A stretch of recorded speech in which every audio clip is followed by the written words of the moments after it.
ಶಾಂತಿ. ಮುರುಳಿಯ ದಿನಾಂಕ 18/7. ಬಾಬೋರ ಮಹಾವಾಕ್ಯಗಳು. ಬಾಬಾ ತಿಳಿಸ್ಕೊಡ್ತಾ ಇದ್ದಾರೆ, ಮಧುರ ಮಕ್ಕಳೇ, ಸರ್ವೀಸ್ನ ಸಮಾಚಾರ ಕೇಳಬೇಕು ಮತ್ತು ಓದಬೇಕು. ಅದರಿಂದ ನಿಮಗೆ ನಶೆ ಏರಿರತ್ತೆ. ಏಕೆಂದ್ರೆ ಇದರಿಂದಲೇ ಉಮಂಗ ಉತ್ಸಾಹ ಹೆಚ್ಚಾಗತ್ತೆ. ಸೇವೆ ಮಾಡುವಂತಹ ಸಂಕಲ್ಪನೂ ಕೂಡ ಏಳತ್ತೆ. ಸರ್ವೀಸಿನ ಸಮಾಚಾರ ಕೇಳಬೇಕು, ಓದುವಂತಹ ನಶೆ ಇಟ್ಕೊಳ್ಬೇಕು. ಏಕೆಂದ್ರೆ ಇದರಿಂದಲೇ ಉಮಂಗ ಉತ್ಸಾಹ ಹೆಚ್ಚಾಗತ್ತೆ. ಸರ್ವೀಸ್ ಮಾಡುವಂತಹ ಸಂಕಲ್ಪ ಉತ್ಪನ್ನ ಆಗತ್ತೆ.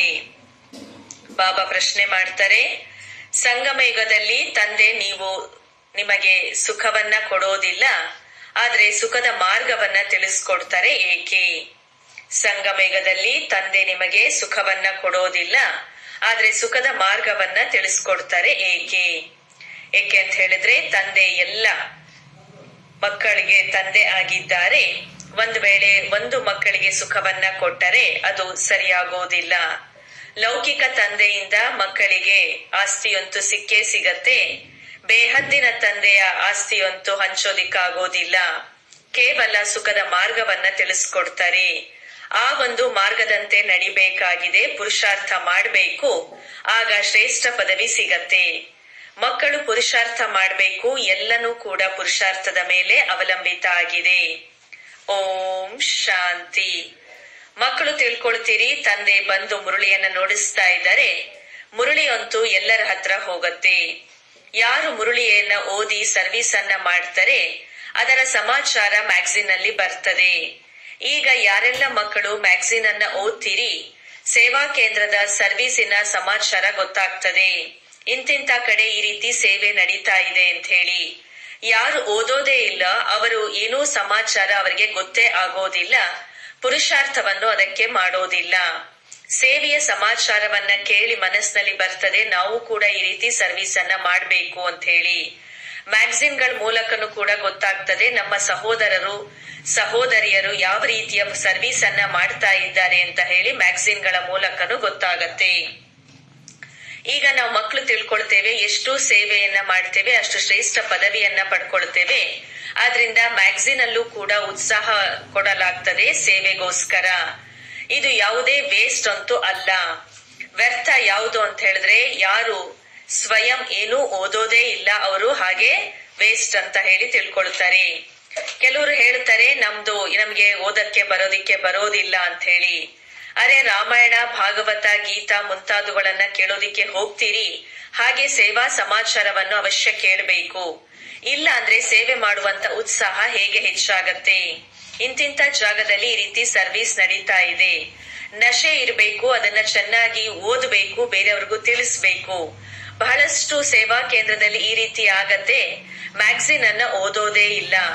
ಬಹಳಷ್ಟು ಜನ ಇದ್ದಾರೆ, ಯಾರ ಬಳಿಯಂತೂ ಸರ್ವೀಸಿನ ನಾಮ್ ನಿಶಾನ್ ಏನೂ ಹೆಸರು ಕುರುಹು ಏನೂ ಕೂಡ ಇರೋದಿಲ್ಲ. ಅವರು ಪದವಿಯೂ ಕೂಡ ಅದೇ ರೀತಿಯಾಗಿ ಪಡ್ಕೊಳ್ತಾರೆ. ಬಾಬಾ ತಿಳಿಸ್ಕೊಡ್ತಾ ಇದ್ದಾರೆ, ರಾಜಧಾನಿ ಸ್ಥಾಪನೆ ಆಗ್ತಾ ಇದೆ. ಅದರಲ್ಲಿ ಯಾರು ಎಷ್ಟು ಪರಿಶ್ರಮವನ್ನ ಪಡ್ತಾರೆ ಅದರಂತೆ ಪದವಿಯನ್ನ ಪಡ್ಕೊಳ್ತಾರೆ. ಶಿಕ್ಷಣದಲ್ಲಿ ಗಮನವನ್ನ ಕೊಡ್ಲಿಲ್ಲ ಅಂದ್ರೆ ಫೇಲ್ ಆಗ್ತಾರೆ. ಎಲ್ಲವೂ ಕೂಡ ಈ ಸಮಯದ ಶಿಕ್ಷಣದ ಆಧಾರದ ಮೇಲೆ ಅವಲಂಬಿತ ಆಗಿದೆ. ಎಷ್ಟು ಚೆನ್ನಾಗಿ ಓದ್ತಾರೆ, ಓದಿಸ್ತಾರೆ, ಅಷ್ಟು ತಮ್ಮ ಲಾಭ ಇದೆ. ಬಹಳಷ್ಟು ಜನ ಮಕ್ಕಳಿದ್ದಾರೆ, ಯಾರು ಮ್ಯಾಗಝಿನ್ ಅನ್ನ ಓದುವಂತಹ ವಿಚಾರವೇ ಬರೋದಿಲ್ಲ. ಅವ್ರು ಏನ್ ಪದವಿಯನ್ನ ಪಡ್ಕೊಳ್ತಾರೆ, ಅವರಿಗೆ ಈ ಒಂದು ವಿಚಾರವೂ ಬರೋದಿಲ್ಲ. ಇದರಿಂದ ಈ ರೀತಿಯ ಪುರುಷಾರ್ಥವನ್ನ ಮಾಡಬೇಕು, ಇದರಿಂದ ಪದವಿಯನ್ನ ಪಡ್ಕೊಳ್ಬೇಕು ಅಂತ ವಿಚಾರನೆ ಮಾಡೋದಿಲ್ಲ. ಕರ್ಮ ವಿಕರ್ಮದ ಮಾತುಗಳಂತೂ ಈಗ ನಿಮ್ಮ ಮಕ್ಕಳ ಬುದ್ಧಿಯಲ್ಲಿ ಇದೆ. ಬಾಬಾ ತಿಳಿಸ್ತಾರೆ, ಕಲ್ಪದ ಸಂಗಮೇಘದಲ್ಲಿ ತಂದೆ ಬಂದು ತಿಳಿಸ್ಕೊಡ್ತಾರೆ, ಯಾರು ತಿಳ್ಕೊಳ್ಳೋದಿಲ್ವೋ ಅವರಂತೂ ಕಲ್ಲು ಬುದ್ಧಿಯವರಾಗಿದ್ದಾರೆ. ನೀವು ತಿಳ್ಕೊಳ್ತೀರಾ, ನಾವು ತುಚ್ಛ ಬುದ್ಧಿಯವರಾಗಿದ್ವಿ, ಅದ್ರೊಳಗೂ ಕೂಡ ಈಗ ಪರ್ಸೆಂಟೇಜ್ ಇದೆ. ಬಾಬಾ ನಾವು ಮಕ್ಕಳಿಗೆ ತಿಳಿಸ್ಕೊಡ್ತಾ ಇರ್ತಾರೆ. ಬಾಬಾ ತಿಳಿಸ್ತಾ ಇದ್ದಾರೆ, ಕಲ್ಪದ ಸಂಗಮೇಘದಲ್ಲೇ ತಂದೆ ಬಂದು ತಿಳಿಸ್ಕೊಡ್ತಾರೆ, ಯಾರು ಏನೂ ತಿಳ್ಕೊಳ್ಳೋದಿಲ್ವೋ ಅವರಂತೂ ಹೇಗೆ ಕಲ್ಲು ಬುದ್ಧಿಯವರಾಗಿದ್ದಾರೆ. ನೀವು ತಿಳ್ಕೊಳ್ತಾ ಇದ್ದೀರಾ, ನಾವು ತುಚ್ಛ ಬುದ್ಧಿಯವರಾಗಿದ್ವಿ, ಅದ್ರೊಳಗೂ ಕೂಡ ಪರ್ಸೆಂಟೇಜ್ ಇರುತ್ತೆ. ಬಾಬಾ ನಾವು ಮಕ್ಕಳಿಗೆ ತಿಳಿಸ್ಕೊಡ್ತಾ ಇರ್ತಾರೆ, ಈಗ ಇದು ಕಲಿಯುಗ ಆಗಿದೆ, ಇದರಲ್ಲಿ ಅಪಾರ ದುಃಖ ಇದೆ. ಇದು ದುಃಖ ಇದೆ. ಯಾರು ಸೆನ್ಸಿಬಲ್ ಆಗಿರ್ತಾರೆ ಅವರು ತಕ್ಷಣ ತಿಳ್ಕೊಳ್ತಾರೆ, ಇವರು ಸರಿಯಾಗಿ ಹೇಳ್ತಾ ಇದ್ದಾರೆ. ನೀವು ತಿಳ್ಕೊಳ್ತೀರಿ, ನಾವು ಎಷ್ಟು ದುಃಖಿಗಳಾಗಿದ್ವಿ, ಅಪಾರ ದುಃಖದ ಮಧ್ಯದಲ್ಲಿದ್ವಿ, ಈಗ ಮತ್ತೆ ಅಪಾರ ಸುಖದ ಮಧ್ಯದಲ್ಲಿ ಹೋಗ್ತಾ ಇದ್ದೇವೆ. ಇದಂತೂ ರಾವಣ ರಾಜ್ಯ, ಕಲಿಯುಗ. ಈಗ ಇದು ನಿಮ್ಗೆ ಗೊತ್ತಿದೆ. ಯಾರು ತಿಳ್ಕೊಳ್ತಾರೆ, ಆದ್ರೆ ಬೇರೆಯವರು ಕೂಡ ಇದನ್ನ ತಿಳ್ಕೊಳ್ಳೋದಿಲ್ಲ. ಬಾಬಾ ಹೇಳ್ತಾ ಇರ್ತಾರೆ, ಆದ್ರೆ ಏನನ್ನೂ ತಿಳ್ಕೊಳ್ಳೋದೇ ಇಲ್ಲ. ತಿಳ್ಕೊಳ್ತಾರೆ ಯಾವಾಗ ಅಂದ್ರೆ ಯಾರು ಸರ್ವಿಸ್ ಅನ್ನ ಮಾಡ್ತಾರೆ. ಸಮಾಚಾರ ಅಂಥವ್ರದ್ದು ಮ್ಯಾಗಝಿನ್ ಅಲ್ಲಿ ಬರ್ತದೆ.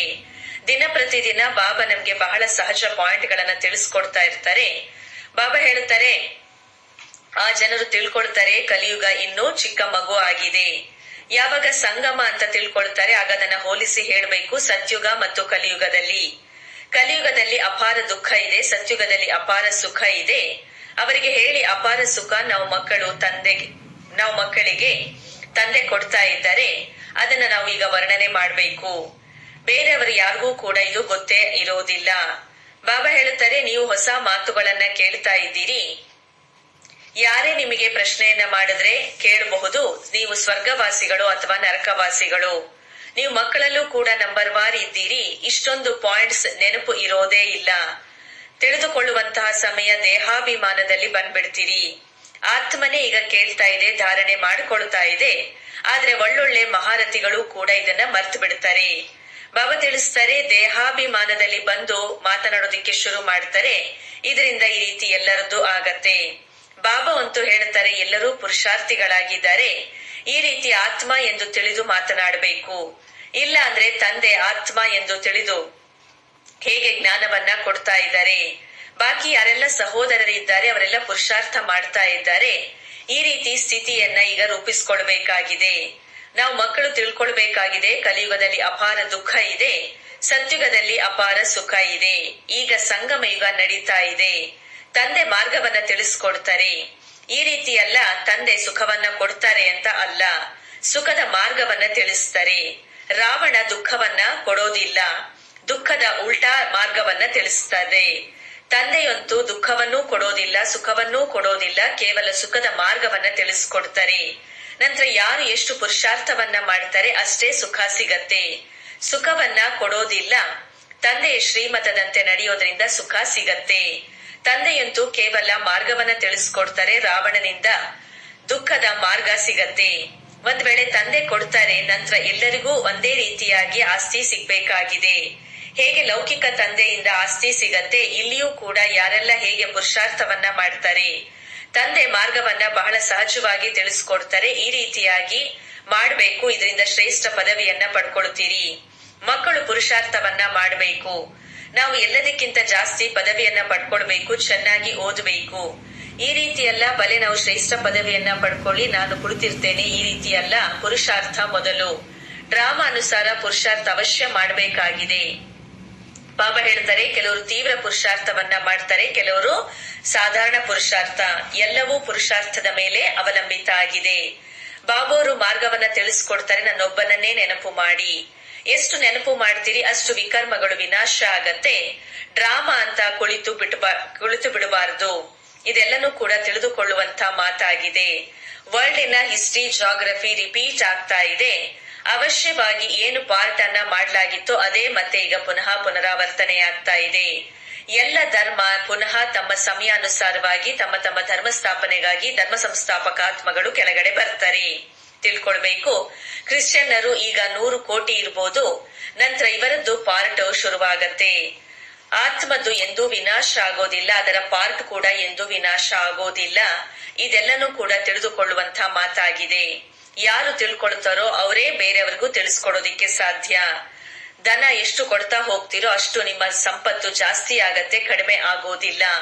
ಧಾರಣೆ ಮಾಡ್ಕೊಳ್ತಾ ಹೋಗ್ಬೇಕು. ಬೇರೆಯವರು ಕೂಡ ಶ್ರೀಮಂತರನ್ನಾಗಿ ಮಾಡ್ತಾ ಹೋಗ್ಬೇಕು. ಆದ್ರೆ ಅದೃಷ್ಟದಲ್ಲಿ ಇಲ್ಲ ಅಂತ ಹೇಳಿದ್ರೆ ತಮಗೆ ತಾವೇ ಎಲ್ಲವನ್ನ ಕಳ್ಕೊಳ್ತಾರೆ. ಟೀಚರ್ ಹೇಳ್ತಾರೆ, ನೀವು ಹೇಳೋದೇ ಇಲ್ಲ ಅಂದ್ರೆ ನಿಮ್ಮ ಅದೃಷ್ಟದಲ್ಲಿ ಯಾವ ಪದವಿಯನ್ನ ಪಡ್ಕೊಳ್ತೀರಿ? ಅದೃಷ್ಟದಲ್ಲಿ ಇಲ್ಲ ಅಂದ್ರೆ ಏನೇ ಪ್ರಯತ್ನ ಪಟ್ರೂ ಸಾಧ್ಯ ಇಲ್ಲ. ಬಾಬಾ ಹೇಳ್ತಾರೆ, ಬೇಹದ್ದಿನ ಇದು ಪಾಠಶಾಲೆ ಆಗಿದೆ. ಪ್ರತಿಯೊಂದು ಟೀಚರ್ ಸಬ್ಜೆಕ್ಟ್ ತಮ್ಮದೇ ಆಗಿರತ್ತೆ. ತಂದೆ ಬಂದು ಓದಿಸುವಂತ ಶಿಕ್ಷಣ ತಂದೆನೇ ಕಲಿಸ್ಕೊಡ್ತಾರೆ, ನಾವು ಮಕ್ಕಳು ತಿಳ್ಕೊಳ್ತೇವೆ. ಬೇರೆ ಯಾರೂ ಕೂಡ ತಿಳಿಸ್ಕೊಡೋದಿಕ್ಕೆ ಸಾಧ್ಯ ಇಲ್ಲ. ನೀವು ಮಕ್ಕಳು ಎಷ್ಟು ಪ್ರಯತ್ನ ಪಡ್ತೀರಿ ಅಷ್ಟು ಬೇರೆಯವರಿಗೆ ತಿಳಿಸ್ಕೊಡ್ತೀರಿ. ಬುದ್ಧಿಯಲ್ಲಿ ಕೂರೋದೇ ಇಲ್ಲ. ಎಷ್ಟು ಹತ್ತಿರದಲ್ಲಿ ಬರ್ತಾ ಹೋಗ್ತಿರೋ ಅಷ್ಟು ಬುದ್ಧಿವಂತರಾಗ್ತಾ ಹೋಗ್ತೀರಾ. ಈಗ ಮ್ಯೂಸಿಯಂ, ಆತ್ಮಿಕ ಕಾಲೇಜ್ ಮುಂತಾದವುಗಳನ್ನ ತೆರಿಬೇಕು. ನಿಮ್ಮದು ಹೆಸರು ಎಲ್ಲದಕ್ಕಿಂತ ಭಿನ್ನವಾಗಿದೆ, ಆತ್ಮಿಕ ವಿಶ್ವವಿದ್ಯಾಲಯ. ಸರ್ಕಾರದವರು ಕೂಡ ನೋಡ್ತಾರೆ, ಹೇಳ್ತಾರೆ ನಿಮ್ಮದು ಲೌಕಿಕವಾದ ವಿಶ್ವವಿದ್ಯಾಲಯ, ಇದು ಆತ್ಮಿಕ ವಿಶ್ವವಿದ್ಯಾಲಯ ಆಗಿದೆ. ಇಲ್ಲಿ ಪರಮಾತ್ಮ ತಂದೆ ಆತ್ಮಗಳಿಗೆ ಓದಿಸ್ತಾ ಇದ್ದಾರೆ. ಎಲ್ಲ 84 ಜನ್ಮದ ಚಕ್ರ ಒಂದು ಬಾರಿ ಆತ್ಮಿಕ ತಂದೆ ಬಂದು ಆತ್ಮಿಕ ಮಕ್ಕಳಿಗೆ ಓದಿಸ್ತಾರೆ. ಡ್ರಾಮಾವನ್ನ ನೀವು ನೋಡ್ತಾ ಇದ್ದೀರಾ, ಕೇವಲ 3 ಗಂಟೆ ನಂತರ ಮತ್ತೆ ಪುನಃ ಪುನರಾವರ್ತನೆ ಆಗತ್ತೆ. ಹಾಗೆ ಈ ಸೃಷ್ಟಿ ನಾಟಕದ ಈ ಒಂದು ಫಿಲಂ 5000 ವರ್ಷದ ಈ ಚಕ್ರ ಮತ್ತೆ ಪುನಃ ಪುನರಾವರ್ತನೆ ಆಗತ್ತೆ. ನೀವು ಮಕ್ಕಳು ತಿಳ್ಕೊಳ್ತೀರಿ, ಅದಂತೂ ಕೇವಲ ಭಕ್ತಿಯಲ್ಲಿ, ಶಾಸ್ತ್ರಗಳಲ್ಲಿ ಅದನ್ನ ಆ ರೀತಿಯಾಗಿ ಬರ್ದಿದ್ದಾರೆ. ನಿಮ್ಗಂತೂ ಯಾವುದೇ ಶಾಸ್ತ್ರಗಳು ಇಲ್ಲ. ತಂದೆ ಕುಳಿತು ತಿಳಿಸ್ಕೊಡ್ತಾ ಇದ್ದಾರೆ. ತಂದೆ ಯಾವುದೇ ಶಾಸ್ತ್ರವನ್ನ ಓದಿಲ್ಲ, ಗೀತಾವನ್ನ ಓದಿಸಿ ನಮ್ಗೇನ್ ತಿಳಿಸೋದಿಲ್ಲ. ಬಾಬಾ ಹೇಳ್ತಾರೆ, ಈ ಒಂದು ಬರೀ ಶಿಕ್ಷಣ ಶಾಸ್ತ್ರವನ್ನ ಓದೋದ್ರಿಂದ ಏನ್ ಹೊಟ್ಟೆ ತುಂಬೋದಿಲ್ಲ. ಬೇಹದ್ದಿನ ತಂದೆ ಪಾರ್ಟ್ ಆಗಿದೆ, ನಮ್ಗೆಲ್ಲರಿಗೂ ಓದಿಸ್ತಾ ಇದ್ದಾರೆ. ತಮ್ಮ ಪರಿಚಯವನ್ನ ಕೊಡ್ತಾರೆ. ಜಗತ್ತಿನವರಿಗೆ ಇದು ಗೊತ್ತೇ ಇಲ್ಲ. ಗಾಯನ ಮಾಡ್ಲಾಗತ್ತೆ, ತಂದೆ ಜ್ಞಾನ ಸಾಗರ ಆಗಿದ್ದಾರೆ. ಶ್ರೀಕೃಷ್ಣನಿಗಾಗಿ ಹೇಳಲಾಗೋದಿಲ್ಲ ಜ್ಞಾನ ಸಾಗರ ಅಂತ ಹೇಳಿ. ಲಕ್ಷ್ಮೀನಾರಾಯಣ ಜ್ಞಾನ ಸಾಗರ ಆಗಿದ್ದಾರೇನು? ಇಲ್ಲ. ಇದು ಬಹಳ ಅದ್ಭುತ. ನಾವು ಬ್ರಾಹ್ಮಣರೇ ಈ ಜ್ಞಾನವನ್ನ ಕೇಳ್ತೇವೆ ಶ್ರೀಮತದ ಅನುಸಾರವಾಗಿ. ನೀವು ತಿಳ್ಕೊಳ್ತೀರಿ, ಈ ಒಂದು ಲೆಕ್ಕದಿಂದ ನಾವು ಬ್ರಾಹ್ಮಣರೇ ಪ್ರಜಾಪಿತ ಬ್ರಹ್ಮರವರ ಸಂತಾನರಾಗಿದ್ದೇವೆ. ಅನೇಕ ಬಾರಿ ಆಗಿದ್ದೆವು, ಮತ್ತೆ ಪುನಃ ಆಗ್ತೇವೆ. ಮನುಷ್ಯರು ಈ ರೀತಿ ತಿಳ್ಕೊಳ್ಳೋದ್ರಲ್ಲಿ ಯಾವಾಗ ಬರ್ತಾರೆ ಆಗ ಒಪ್ಕೊಳ್ತಾರೆ. ನೀವು ತಿಳ್ಕೊಳ್ತೀರಿ, ಕಲ್ಪ ಕಲ್ಪ ನಾವು ಪ್ರಜಾಪಿತ ಬ್ರಹ್ಮರವರ ಸಂತಾನ, ಅಡಾಪ್ಟೆಡ್ ಮಕ್ಕಳಾಗಿದ್ದೇವೆ. ಯಾರು ತಿಳ್ಕೊಳ್ತಾರೆ ಅವರೇ ನಿಶ್ಚಯ ಬುದ್ಧಿಯವರಾಗ್ತಾರೆ. ಬ್ರಾಹ್ಮಣರಾಗದೇ ವಿನಃ ದೇವತೆಗಳಾಗೋದಿಕ್ಕೆ ಹೇಗೆ ಸಾಧ್ಯ? ಪ್ರತಿಯೊಬ್ಬರ ಬುದ್ಧಿಯ ಮೇಲೆ ಇದೆಲ್ಲನೂ ಅವಲಂಬಿತ ಆಗಿದೆ. ಶಾಲೆಯಲ್ಲಿ ಇದೇ ರೀತಿ ಇರುತ್ತೆ. ಕೆಲವರು ಸ್ಕಾಲರ್ಶಿಪ್ ಅನ್ನ ಪಡ್ಕೊಳ್ತಾರೆ, ಕೆಲವರು ಫೇಲ್ ಆಗ್ಬಿಡ್ತಾರೆ, ಮತ್ತೆ ಹೊಸದಾಗಿ ಓದ್ತಾರೆ. ಬಾಬಾ ಹೇಳ್ತಾರೆ, ವಿಕಾರದಲ್ಲಿ ಬಿದ್ದಾಗ ಎಲ್ಲ ಮಾಡಿರುವ ಸಂಪಾದನೆ ಸಮಾಪ್ತಿಯಾಗತ್ತೆ. ನಂತರ ಬುದ್ಧಿಯಲ್ಲಿ ಏನೂ ಕುತ್ಕೊಳ್ಳೋದಿಲ್ಲ, ಒಳಗಡೆ ತಿಂತಾ ಇರತ್ತೆ. ಬಾಬಾ ಹೇಳ್ತಾರೆ, ನೀವು ತಿಳ್ಕೊಳ್ತೀರಿ, ಈ ಜನ್ಮದಲ್ಲಿ ಯಾರೆಲ್ಲ ಪಾಪ ಕರ್ಮಗಳನ್ನ ಮಾಡಿದ್ದಾರೆ ಅವರದ್ದು ಎಲ್ಲರಿಗೂ ತಮಗೆ ಗೊತ್ತೇ ಇರತ್ತೆ. ಬಾಕಿ ಹಿಂದಿನ ಜನ್ಮಗಳಲ್ಲಿ ಏನು ಮಾಡಿದ್ದೇವೋ ಅನ್ನೋಂಥದ್ದು ನೆನಪಿಗಿರೋದಿಲ್ಲ. ಪಾಪಗಳಂತೂ ಅವಶ್ಯವಾಗಿ ಪ್ರತಿಯೊಬ್ಬರಿಂದ ಆಗಿಯೇ ಆಗುತ್ತದೆ. ಯಾರು ಪುಣ್ಯಾತ್ಮಗಳಾಗಿದ್ರೋ ಅವರೇ ಮತ್ತೆ ಪುನಃ ಪಾಪಾತ್ಮರಾಗ್ತಾರೆ. ಲೆಕ್ಕಾಚಾರವನ್ನ ತಂದೆ ಕುಳಿತು ತಿಳಿಸ್ಕೊಡ್ತಾ ಇದ್ದಾರೆ. ಬಹಳಷ್ಟು ಮಕ್ಕಳಿದ್ದಾರೆ, ಮರ್ತು ಬಿಟ್ಟಿದ್ದಾರೆ, ಏನನ್ನೂ ಓದೋದೇ ಇಲ್ಲ. ಒಂದು ವೇಳೆ ಓದಿಲ್ಲ ಅಂತಂದ್ರೆ ಅವಶ್ಯ ಈಗ ಓದ್ಲೇಬೇಕಾಗಿದೆ. ಬಾಬಾ ಹೇಳ್ತಾರೆ, ಕೆಲವರು ಬಹಳ ಡಲ್ ಬುದ್ಧಿ ಇರುವಂತವ್ರು ಬುದ್ಧಿವಂತರಿಗಿಂತ ಬುದ್ಧಿವಂತರಾಗ್ಬಿಡ್ತಾರೆ. ಎಷ್ಟು ಇದು ಬಹಳ ದೊಡ್ಡ ಶಿಕ್ಷಣ ಆಗಿದೆ. ಇದನ್ನ ತಂದೆನೇ ಶಿಕ್ಷಣವನ್ನ ಇದನ್ನ ಕಲಿಸ್ಕೊಡ್ತಾ ಇದ್ದಾರೆ. ಇದರಿಂದಲೇ ಸೂರ್ಯವಂಶಿ, ಚಂದ್ರವಂಶಿ ಮನೆತನದವರ ಆಗ್ತೇವೆ. ಬಾಬಾ ಹೇಳ್ತಾರೆ, ಈ ಜನ್ಮದಲ್ಲಿ ಚೆನ್ನಾಗಿ ಓದಿ ಪದವಿಯನ್ನ ಪಡ್ಕೊಳ್ಬೇಕಾಗಿದೆ.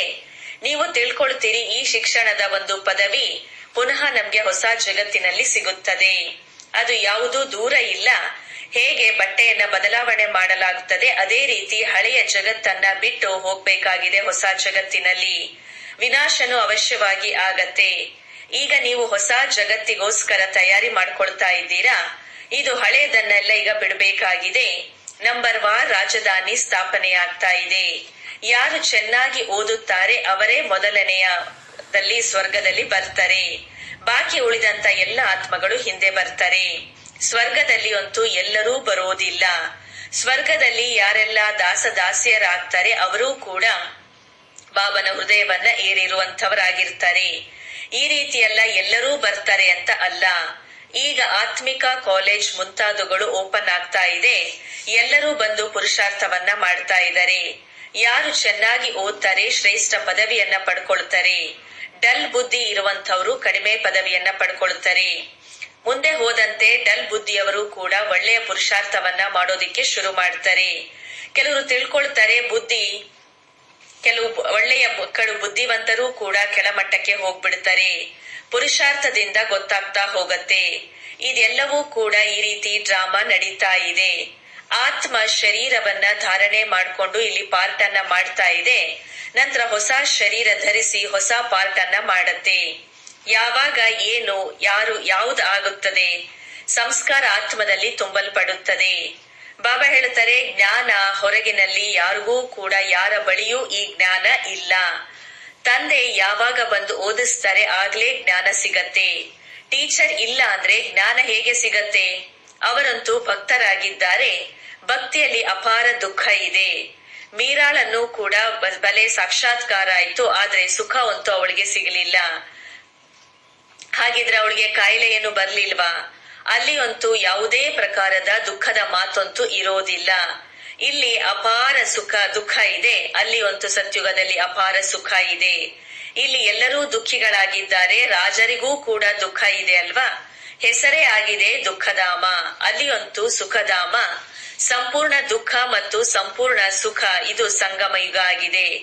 ಸತ್ಯುಗದಲ್ಲಿ ಸಂಪೂರ್ಣ ಸುಖ, ಕಲಿಯುಗದಲ್ಲಿ ಸಂಪೂರ್ಣ ದುಃಖ. ದುಃಖದ್ದು ಇದು ವೆರೈಟಿ ಆಗಿದೆ, ಎಲ್ಲ ವೃದ್ಧಿ ಆಗ್ತಾ ಇದೆ. ಮುಂದೆ ಹೋದಂತೆ ಎಷ್ಟೊಂದು ದುಃಖ ಹೆಚ್ಚಾಗ್ತಾ ಹೋಗತ್ತೆ, ದುಃಖದ ಬೆಟ್ಟಗಳೇ ಬೀಳತ್ತೆ. ಬಾಬಾ ಹೇಳುತ್ತಾರೆ, ಆ ಜನರು ನಿಮಗೆ ಹೇಳುತ್ತಾರೆ ಟೈಮ್ ಬಹಳ ಕಡಿಮೆ ಇದೆ, 2 ನಿಮಿಷವನ್ನ ಕೊಡ್ತೇವೆ ತಿಳಿಸ್ಕೊಡಿ ಅಂತ ಹೇಳಿ ಅವರು ಹೇಳುತ್ತಾರೆ. ಸತ್ಯುಗದಲ್ಲಿ ಅಪಾರ ಸುಖ ಇದ್ದು ಏನು ತಂದೆ ಕೊಡ್ತಾರೆ? ರಾವಣನಿಂದ ಅಪಾರ ದುಃಖ ಸಿಗತ್ತೆ. ಈಗ ತಂದೆ ಹೇಳ್ತಾರೆ, ಕಾಮ ವಿಕಾರದ ಮೇಲೆ ಗೆಲುವನ್ನ ಸಾಧಿಸಬೇಕು, ಆಗ ಇಡೀ ವಿಶ್ವಕ್ಕೆ ಜಗಜ್ಜೀತರು ಆಗಿಬಿಡುವಿರಿ. ಈ ಜ್ಞಾನವಂತೂ ವಿನಾಶ ಆಗೋದಿಲ್ಲ.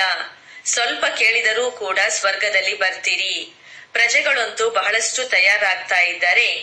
ಎಲ್ಲಿಯ ರಾಜರು, ಎಲ್ಲಿಯ ಸಾಧಾರಣ ದಾಸದಾಸಿಯರು. ಪ್ರತಿಯೊಬ್ಬರ ಬುದ್ಧಿಯಲ್ಲಿ ತಮ್ಮ ತಮ್ಮದೇ ಆದದ್ದು ಇದೆ.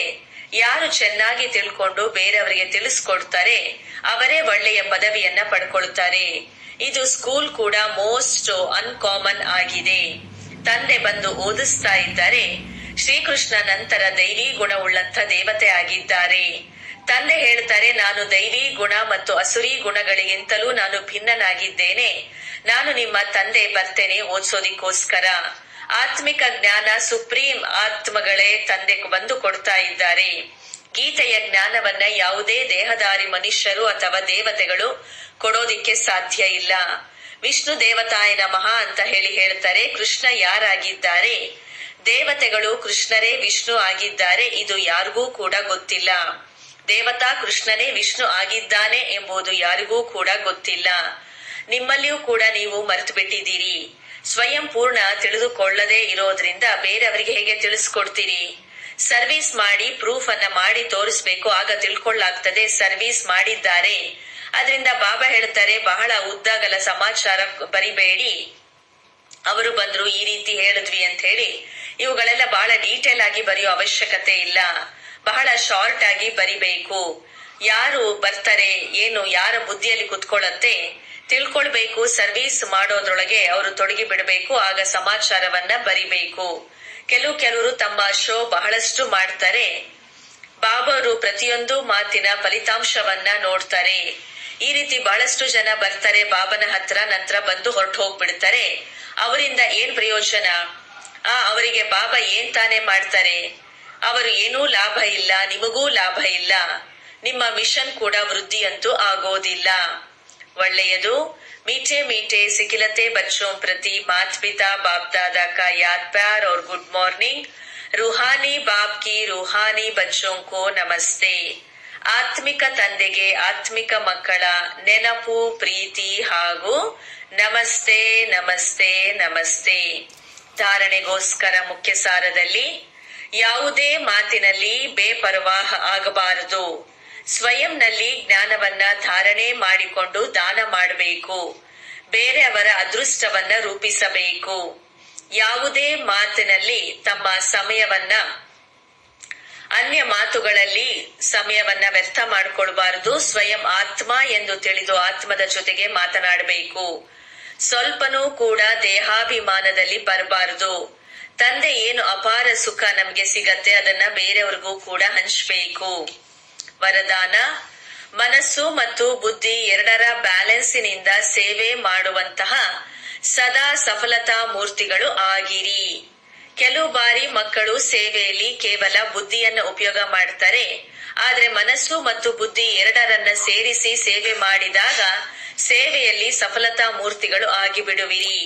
ಯಾರು ಕೇವಲ ಬುದ್ಧಿಯಿಂದ ಮಾಡ್ತಾರೆ ಅವರು ಬುದ್ಧಿಯಲ್ಲಿ ಸ್ವಲ್ಪ ಸಮಯದವರೆಗೆ ತಂದೆ ನೆನಪು ಇರ್ತದೆ, ಬಾಬಾರವರೇ ಮಾಡಿಸುವಾತರಾಗಿದ್ದಾರೆ, ಆದರೆ ಸ್ವಲ್ಪ ಸಮಯದ ನಂತರ ಮತ್ತೆ ಅದೇ ನನ್ನತನದಲ್ಲಿ ಬಂದ್ಬಿಡ್ತಾರೆ. ಬೇರೆಯವರು ಯಾರು ಹೃದಯದಿಂದ ಮಾಡ್ತಾರೆ ಅವರ ಹೃದಯದಲ್ಲಿ ಬಾಬಾರವರ ನೆನಪು ಸದಾ ಇರತ್ತೆ, ಫಲ ಸಿಗತ್ತೆ. ಯಾರು ಮನಸ್ಪೂರ್ವಕವಾಗಿ ಸೇವೆಯನ್ನ ಮಾಡುತ್ತಾರೆಯೋ ಅವರಿಗೆ ಫಲ ಸಿಗತ್ತೆ. ಒಂದ್ ವೇಳೆ ಎರಡರ ಬ್ಯಾಲೆನ್ಸ್ ಇತ್ತು ಅಂದ್ರೆ ಸದಾ ಸಫಲತೆ ಸಿಗತ್ತೆ. ಸ್ಲೋಗನ್: ಬೇಹದ್ದಿನಲ್ಲಿ ಇದ್ದಾಗ ಹದ್ದಿನ ಮಾತುಗಳು ಸ್ವತಃವಾಗಿ ಸಮಾಪ್ತಿಯಾಗಿ ಬಿಡುತ್ತದೆ. ಬೇಹದ್ದಿನಲ್ಲಿ ಇದ್ದಾಗ ಹದ್ದಿನ ಮಾತುಗಳು ಸ್ವತಃವಾಗಿ ಸಮಾಪ್ತಿಯಾಗಿ ಬಿಡುತ್ತದೆ. ಅಚ್ಚಾ, ಥ್ಯಾಂಕ್ ಯು ಬಾಬಾ.